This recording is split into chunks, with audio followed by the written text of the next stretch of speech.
केला आणि आज प्रचार रॅली करताय, कसा प्रतिसाद मिळतोय? अतिशय उत्तम प्रतिसाद आहे आणि दोडामार्ग तालुक्याची निर्मितीच हीच मुळात नारायण राणे साहेब ज्या वेळेला रेव्हेन्यू डिपार्टमेंटचे महसूल खात्याचे मंत्री होते त्यावेळेला त्यांनी दोडामार्गची निर्मिती केलेली होती. त्याच्यामुळे दोडामार्ग वासियांच्या दृष्टीने ही सुवर्ण संधी आहे की ज्या व्यक्तीने आपल्या तालुक्याची निर्मिती केली त्याला एकदा तरी मतदान करायची संधी मिळणं हे एक मला वाटतं की भाग्याची गोष्ट आहे आणि दोडामार्गचे सर्व लोक एकत्र येतील आणि 90% मतदान हे आदरणीय राणेसाहेबांना करतील याची मला खात्री आहे. मी आज सकाळी 5 वाजता दोडामार्ग तालुक्यामध्ये आलो. 8 पासून प्रचाराला सुरुवात केली आहे आणि ज्या ठिकाणी जातो तिथं लोकांच्यामध्ये उत्साह असतो. लोकांच्या वेगवेगळ्या अडचणी दूर झालेल्या आहेत, जागोजागी रस्ते झालेले आहेत. प्रचंड निधी ह्या तालुक्याला, या मतदारसंघाला, या नगरपालिकेला सुद्धा मिळत असताना सर्व लोक हे इथल्या कार्यकर्त्यांनी जी कामं केलेली आहेत त्याच्यावर खुश आहेत आणि माझी खात्री आहे की याचं प्रतिबिंब हे येत्या निवडणुकीमध्ये 7 तारीखला पडेल आणि ज्यावेळेला काउंटिंग होईल त्यावेळेला हा तालुका लीड देण्यामध्ये अग्रेसर असेल. या तालुक्यातील काय जेन्युइन प्रश्न आहेत आणि भविष्यात ते सोडवण्यासाठी काय प्रयत्न असतील? जेन्युइन प्रश्न आहे एक म्हणजे हत्तीचा प्रश्न आहे. हत्तीचा जो प्रश्न आहे हा सुटायला लागेल. हा केंद्र शासनाशी संबंधित विषय आहे. मागच्या वेळेला आम्ही ट्रँक्युलाइज करून हत्तींना पकडलं, परंतु त्याच्यातले काही हत्ती मृत झाल्यामुळे केंद्र शासन आता अशा तऱ्हेची परवानगी देत नाही आहे. अशा परिस्थितीमध्ये आसाममध्ये काही अशी लोक असतात की जे हत्तीला हाकत आम्ही जी त्यांच्यासाठी रिझर्व एरिया केली आहे त्याच्यामध्ये घेऊन जातात. तो प्रयोग आपल्याला पावसाच्या पूर्वी करायला लागेल. त्याच्यामुळे एकदा मतदान आटोपलं की त्या संदर्भात मी मिटिंग घेईन. इथून सर्व रस्ते हे आम्ही वेगवेगळ्या भागांना जोडलेले आहेत. त्याच्यामुळे दोडामार्गचा शेवटचा तालुका असं आता कोणी दोडामार्गला म्हणू शकणार नाही. मांगेली येऊन थेट तुम्ही बेळगावला जाऊ शकता, तिलारीच्या घाटामधून चंदगडला जाऊ शकता, तुम्ही मोर्ले रस्त्याने गेला तर पारगडला जाऊ शकता, तुम्ही तेरवणला गेला, मेढ्याला गेला तर तिथून तेरवणला जाऊ शकता, तळकटला गेला तर तिथून तुम्ही कुंभवड्याला जाऊ शकता. या तालुक्यामध्ये 35 कोटीचं भव्य असं हॉस्पिटल उभारलं जातं आहे. नगर परिषदेची नवीन इमारत उभारली जाते आहे. पंचायत समितीची नवीन इमारत उभारली जाते आहे. फिश मार्केट नवीन उभारलं जातं आहे. भव्य असं सभागृह उभारलं जातं आहे. या ठिकाणी खेळाच्या सुविधा निर्माण केल्या जात आहेत.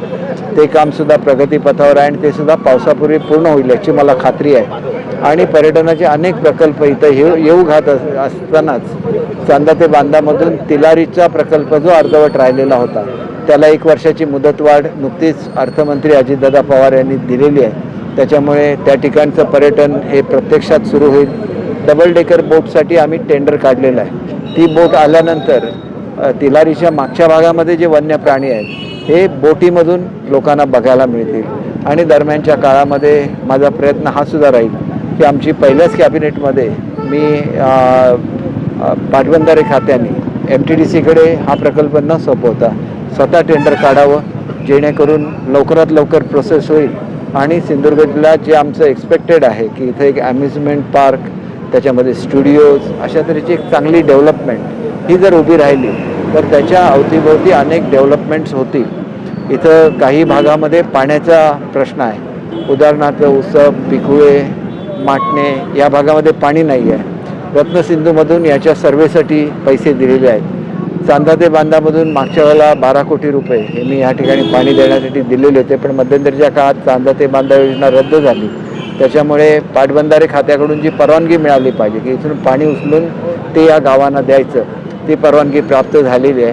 या निधीच्या संदर्भातली जी तरतूद असेल, कारण त्यांनी केलेलं एस्टिमेट हे मोठं आहे आणि त्याच्याचबरोबर जर आपण हे पाणी हे जर आपण रेग्युलर वीज वापरून उचललं तर शेतकऱ्यांना ते पाणी परवडणार नाही आणि म्हणून सोलर पॉवरद्वारे हे पाणी उचलण्याचा आमचा विचार आहे. आणि अशा तऱ्हेने दोडामार्ग तालुक्याचा सर्वांगीण विकास करत असताना काही अडचणी ज्या लोकांना येतात त्या प्रत्येक अडचणी मी या ठिकाणी टिपून घेतलेल्या आहेत. या भागामध्ये हत्तीचा जसा प्रादुर्भाव आहे तसाच नोकरीचा मोठ्या प्रमाणात प्रश्न आहे. या ठिकाणी MIDC निर्माण झाले, त्यातलं सगळे इन्फ्रास्ट्रक्चर आपण बघितलं की आंतरराष्ट्रीय दर्जाचं झालेलं आहे. अनेक लोकांनी त्या ठिकाणी आपल्या इंडस्ट्रीजसाठी जागा राखून ठेवलेल्या आहेत, परंतु इंडस्ट्रीज लवकरात लवकर व्हाव्या आणि त्या ठिकाणी मुलांना नोकऱ्या मिळावा हा प्रयत्न आमचा निश्चितपणे राहणार आहे.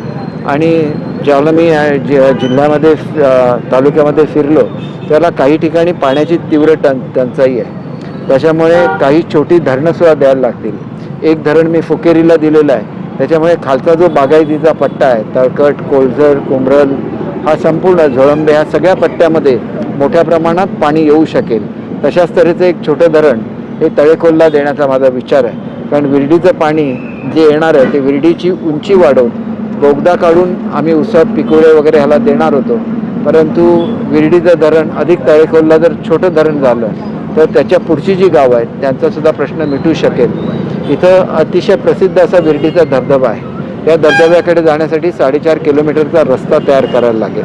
आम्ही ज्यावेळेला हाऊसबोट देतोय, इतर प्रकल्प देतोय, त्याच्याचबरोबर कॉयरची इंडस्ट्री मोठ्या प्रमाणामध्ये या भागामध्ये, बेडशीला आम्ही कॉयरचं युनिट दिलेलं आहे, झोळंबेला कॉयरचं युनिट दिलेलं आहे. आणि या माध्यमातून लोकांच्यासाठी आणि विशेषतः महिलांसाठी उद्योग निर्माण होत असताना एक आगळा वेगळा प्रयोग जो आतापर्यंत कोणालाही सुचलेला नव्हता की आयन नावाचं जे झाड असतं, या आयनच्या झाडावर टसर सिल्कचे किडे असतात, हे त्याच्यावर जगतात आणि त्याच्यापासून जे टसर सिल्क तयार होतं त्याला खूप मागणी ही देशामध्ये आणि विदेशामध्ये आहे. याची सुरुवात ही आम्ही दोडामार्ग तालुक्यामध्ये केलेली आहे. त्याच्यामुळे तो एक हब त्या ठिकाणी तयार होईल. दोडामार्ग तालुका हा काजूचा प्रमुख उत्पादक शेतकरी सगळे दोडामार्ग तालुक्यामध्ये असतात. त्यांना यावर्षी 120 रुपयाचा दर हा आम्ही कारखानदारांकडून मिळवून दिलेला आहे आणि 10 रुपये हे आम्ही शासनाकडून त्यांना दिलेले आहेत. त्याच्यामुळे आता ह्यावर्षी जरी 130 रुपये दर मिळत असला तरी पुढच्या वर्षीपासून शासन थेट काजूची खरेदी करेल आणि त्याच्यामुळे काजूच्या जे उत्पादक आहेत त्यांना दिलासा मिळेल. काजूचे जे बोंड असतं याच्यापासून शीतपेय तयार करण्याचा उद्योगासाठी सुद्धा आम्ही सर्व शेतकऱ्यांना मंजुरी दिलेली आहे. लवकरच त्यांना ही मशिनरी उपलब्ध करून दिली जाईल आणि त्यांच्या शेतामध्ये हे सिरप तयार होईल आणि सर्व सिरप हे युनिव्हर्सिटीमार्फत खरेदीसुद्धा केलं जाईल. अशा तऱ्हेचे वेगवेगळे उद्योग हे आम्ही दोडामार्ग तालुक्यामध्ये येऊ घातलेला आहे. पण जो प्रमुख उद्योग दोडामार्ग तालुक्यामध्ये पुढच्या काळामध्ये येईल तो पर्यटन उद्योग येईल आणि त्याच्यामुळे छोटे छोटे हॉटेलचे युनिट्स हे आम्ही जमीन मालकांना उपलब्ध करून देतो आहे. आणि अतिशय सुंदर असा हा भूभाग आहे. थोडासा हत्तीचा जो प्रादुर्भाव आहे, हत्तीनं एकदा तिलारीच्या बॅकवॉटरच्या मागे ढकललं की मग त्याच ठिकाणी त्यांच्या लागणाऱ्या ज्या वस्तू असतील, ऊस असेल, बांबू असेल, याची सगळ्याची लागवड तिथं करता येईल आणि हत्ती मग त्या भागातून या बाजूला येणार नाहीत याची आपल्याला काळजी घेता येईल. इथं जे शिरंगे आहे या शिरंगेमध्ये पट्टेरी वाघसुद्धा आहेत. या ठिकाणी ब्लॅक पॅन्थरसुद्धा आढळून आलेला आहे. त्याच्यामुळे एकंदरीत जैविक विविधता ही सगळी ही आपल्याला या ठिकाणी बोटीमधून बघता येईल. त्याच्यामुळे प्राणीसुद्धा डिस्टर्ब होणार नाही आणि केरळमधल्या पेरियार लेक नंतर तिलारीचा नंबर या ठिकाणी लागेल याची मला खात्री आहे. या तालुक्याचा कायापालट हा करण्यासाठी आम्ही सर्वजण कटिबद्ध आहोत. राणेसाहेबांनी MIDCची स्थापना केली, त्याला लागणारं इन्फ्रास्ट्रक्चर हे माझ्या आमदारकीच्या काळामध्ये तिथं रस्ते, तिथं लाईट्स, तिथं पाण्याची व्यवस्था ही सगळी करण्यात आलेली आहे. इंडस्ट्रीजने आपलं बुकिंगसुद्धा केलेलं आहे. लवकरात लवकर तिथं उद्योग सुरू होत असतानाच आपल्याकडे आयुर्वेद एम्सचं जे एक युनिट हे दोडामार्ग तालुक्यामध्ये येतं आहे. त्याच्यामध्ये सुद्धा आयुर्वेदची ट्रीटमेंट, वेगवेगळ्या वनस्पती यांनी पर्यटक त्या ठिकाणी आकर्षित होतील आणि ते सुद्धा एक दोडामार्गचा स्ट्रॉंग पॉईंट ठरेल.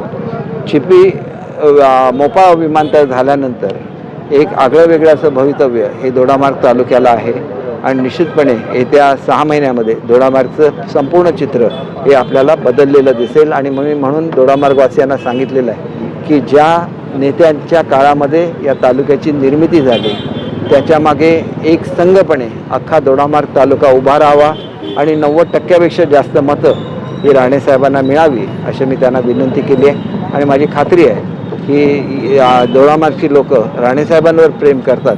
आम्हाला कुठलंही उद्घाटन करायचं असेल आम्ही राणेसाहेबांनाच या ठिकाणी बोलवतो आणि जे जे इन्फ्रास्ट्रक्चर जे लागतं दोडामार्ग मुख्यालय म्हणून सगळ्याच्या सगळं दिलेलं आहे. नगरपालिकेला नवीन इमारत दिली आहे, पंचायत समितीला नवीन इमारत दिली आहे, 35 कोटीचं हॉस्पिटल दिलं आहे आणि त्याच्याचबरोबर फायर फायटिंगचे आपण फायर फायटर दिला आहे, फायर स्टेशन आपण देतो आहे, ऑडिटोरियम आपण मंजूर केलेलं आहे आणि विशेषतः त्यांचं एक गार्डन तर दिलेलं आहे, परंतु एक मोठा प्रश्न दोडामार्ग वासियांचा होता, तो फिल्ट्रेशनचा प्लांटचा होता.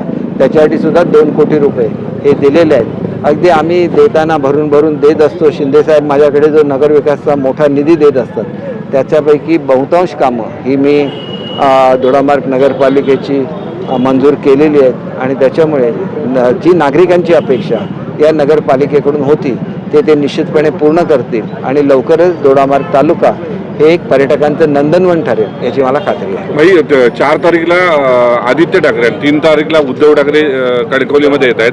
तुमच्या मतदारसंघात आदित्य ठाकरे येतात आणि 4 तारीखला नारायण राणे आणि राज ठाकरे एकत्र येत आहेत. प्रमोद जठारने सकाळी म्हटलंय, जर आमच्या नेत्यांवर टीका कराल तर करारी जबाब मिळेगा. कसं बघता याकडे? बघा, आदित्य ठाकरेंचं वय लहान आहे. ते काय बोलतात हे त्यांना तरी समजत असेल की नाही याची मला शंका आहे आणि त्याच्यामुळे त्यांनी तपासलं पाहिजे की आपण काय बोलतो. हे बघा, कोकणी मनुष्य हा कधी पैशाने विकला जात नाही. आदित्य ठाकरेंनी जो अपमान केलेला आहे या अपमानाचा बदला सावंतवाडी मतदारसंघाची जनता त्यांच्याकडून घेईल आणि त्यांचं डिपॉझिट जप्त केलं पाहिजे. कारण तुम्ही वेळ देऊ शकला नाही. संपूर्ण 2.5 वर्षामध्ये उद्धवसाहेब फक्त 2 दिवस मंत्रालयामध्ये गेले. संपूर्ण 2.5 वर्षामध्ये आदित्य ठाकरे 7 ते 10 दिवस फक्त मंत्रालयामध्ये गेले. आमचा पर्यटन जिल्हा आहे, आमच्या पर्यटनाचे सगळे पैसे परत पाठवले. चांदा ते बांदा योजना रद्द केली.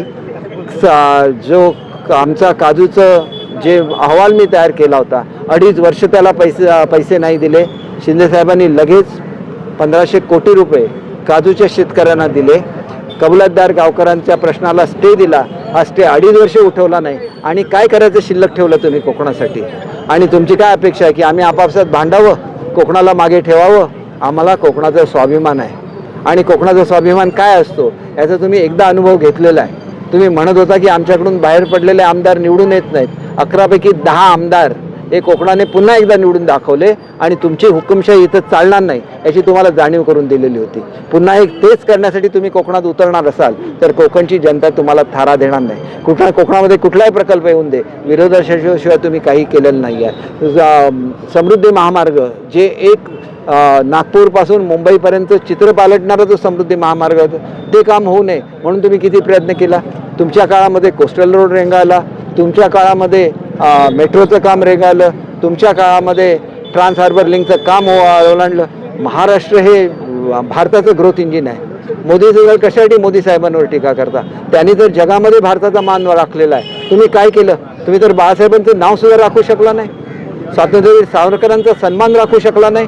आणि कोकणात येऊन काय करणार आहे? कोकणाला ज्यावेळेला देण्याची परिस्थिती त्याला काहीच नाही दिलं. आणि आता काय आम्ही आपापसात भांडावं म्हणून तुम्ही इथं येत आहे? आम्ही आपापसात भांडणार नाही. ते आपापसात भांडण्याचं कोकणातल्या माणसांचं पर्व आता संपलेलं आहे. आता विकासाचं पर्व सुरू झालेलं आहे. आम्ही विकास करून दाखवू आणि तुम्ही कधीतरी पर्यटक म्हणून या, आम्ही तुमचं अवश्य स्वागत करू. थँक्यू.